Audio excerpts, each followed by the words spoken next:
Cher Internet, chers enfants, bonjour. Aujourd'hui, préparation physique, la partie vélo. Ok.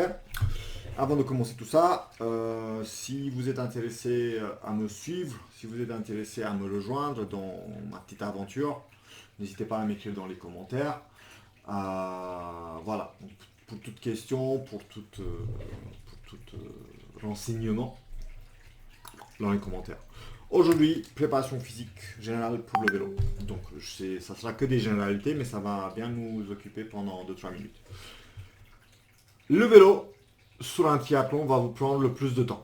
Voilà. Donc ça, faut savoir. Ça va aussi vous prendre le plus des ressources, que ce soit matériel, physique, mental, tout ce que vous voulez. Ok.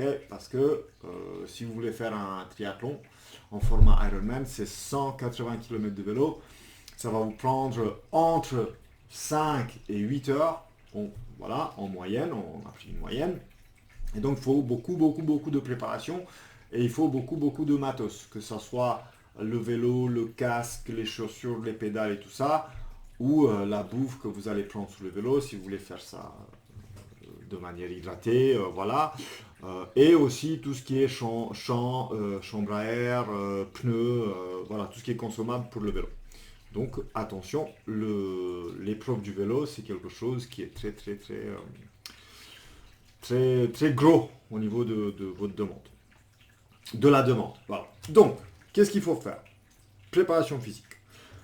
Les mêmes choses s'appliquent que ça soit pour la natation, pour le vélo et pour le course à pied. Il faut améliorer votre capacité à consommer de l'oxygène à l'effort. Il faut améliorer votre VO2 max. Et au début de votre aventure dans les triathlons ou dans les sports d'endurance, le fait de simplement faire, ça va vous aider.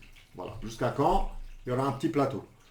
Quand vous allez sentir que vous n'allez plus avancer, soit votre montre, elle vous dit plus rien, soit vous sentez que ça avance pas, quoi. C'est là où vous devez devenir un peu plus spécifique pour le vélo. Voilà, parce qu'on parle de vélo. Sur le vélo, à mon avis, enfin, dans mon point de vue, il y a plusieurs points. Premier point, c'est la puissance. Okay, la puissance, c'est votre capacité de générer de la force sur le vélo. Okay, enfin, force-puissance, on ne va pas entrer dans les détails. Deuxième, c'est votre cadence. En gros, je peux pédaler fort, okay, pour ajouter de la force sur le vélo, mais il faut aussi pédaler à un certain rythme. Okay, parce que vous n'allez pas pédaler à fond comme des Mongols pendant 180 km. Il faut avoir un certain rythme. Okay, ça, c'est votre cadence. Et puis après, si vous avez tout ça, donc tout ça, ça va vous donner, si vous préparez tout ça bien, ça va vous donner de l'endurance. Voilà. Et une fois que vous avez tout ça, et puis après, il faut se préparer spécifiquement pour votre course.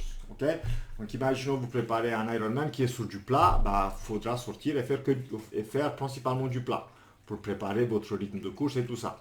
S'il y a beaucoup de montées, descentes, tout ça, faut se préparer spécifiquement. Donc de temps en temps, il faut aller en montagne, il faut faire des montées ou il faut faire des sprints pour simuler les montées, tout ça. Voilà, donc puissance, cadence, endurance, spécificité. Okay, il y en a beaucoup. Il y a beaucoup de choses à faire. Ce qu'il faut aussi retenir, je parle beaucoup avec mes mains, c'est que vous allez passer énormément de temps sur le vélo. Du coup, il y a une chose qui aide, contrairement à la course à pied où si on fait sur le tapis, c'est pas la même chose que si on fait dehors.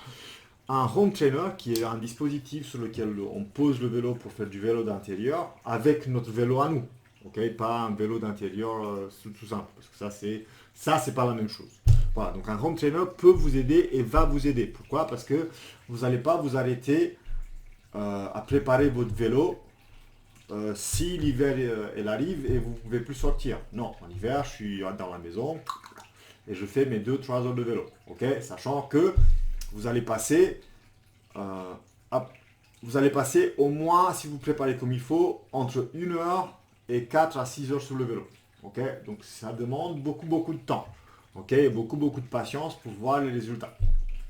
Voilà, donc vous allez passer beaucoup de temps. Un home trainer, c'est important. Qu'est-ce qu'il y a d'autre? Il faut aussi, à un moment donné, si vous rentrez dans les détails, calculer quelle puissance vous avez besoin, quelle puissance vous voulez avoir sur le vélo. Après, vous descendez sur la cadence et après, vous descendez sur l'endurance et la spécificité. Moi, ce que je fais, et c'est avec ça que je vais finir, parce que le vélo, c'est mon point faible, mes 2 derniers essais, c'était clairement le vélo qui a duré enfin, qui m'a ralenti, on va dire, et qui peut-être m'a empêché d'avoir suffisamment de force pour la course à pied. Donc moi, pour le vélo, je veux raser 2 heures de mon temps de vélo. Voilà. Pour raser 2 heures de mon temps de vélo, il faut que j'augmente ma puissance, il faut que j'augmente ma cadence et surtout, il faut que j'augmente mon endurance sur cette partie du trajet. Et donc du coup, j'ai commencé par faire du vélo, j'ai commencé en août. Ok, donc pendant 1 mois et demi, 2 mois, j'ai fait du vélo tous les 2 jours. Donc lundi, mercredi, vendredi, dimanche, mardi, jeudi, samedi, lundi. Et j'ai fait ça pendant 6 semaines à 8 semaines, je sais plus. Là maintenant je suis passé, parce que j'ai changé de boulot et tout ça, donc la vie rentre dans son rôle. Voilà. Donc là, je suis plus à m'entraîner, comme j'avais dit dans les vidéos suivantes, au moins 3 fois par semaine et bien structuré en semaine. C'est-à-dire que lundi, c'est vélo, mardi, c'est vélo, mercredi, pause du vélo, parce qu'on fera à terme autre chose, jeudi, c'est de nouveau du vélo, et ainsi de suite. Donc j'ai au moins 3 séances en semaine. Ok? Ça, c'est ce que je fais actuellement. Et je fais donc premier jour, c'est puissance. C'est là où on y va à fond. C'est comme la course à pied où tu vas faire tes sprints le lundi. Voilà. Comme ça, tu es reposé, c'est fait. Le mardi, c'est un peu du travail spécifique, mais ça reste quand même quelque chose de puissant. Et du coup, après, les séances plus loin dans la semaine, c'est des séances de endurance. C'est des séances où j'utilise mon VO2 max, enfin j'améliore mon VO2 max, mais dans des conditions d'endurance. Donc je vais passer beaucoup plus de temps sur le vélo. Et comment, et les diverses façons d'augmenter votre VO2 max et votre endurance, ça on va parler la prochaine fois dans la partie course à pied. Ok, donc pour l'instant, j'ai essayé de rester sur la partie vélo. Ok. Et en termes de généralité, c'est tout ce que je peux vous dire. Après, on va rentrer dans les détails plus tard, ne vous inquiétez pas. Donc si vous avez des questions, si vous voulez m'aider à acheter mon vélo et du matos, c'est tout ce que vous voulez, tout ça c'est plus bas, ou en privé, ou envoyez-moi un message, une carte postale, tout ce que vous voulez. Et nous, on va se voir la prochaine fois, quoi. Allez, ciao.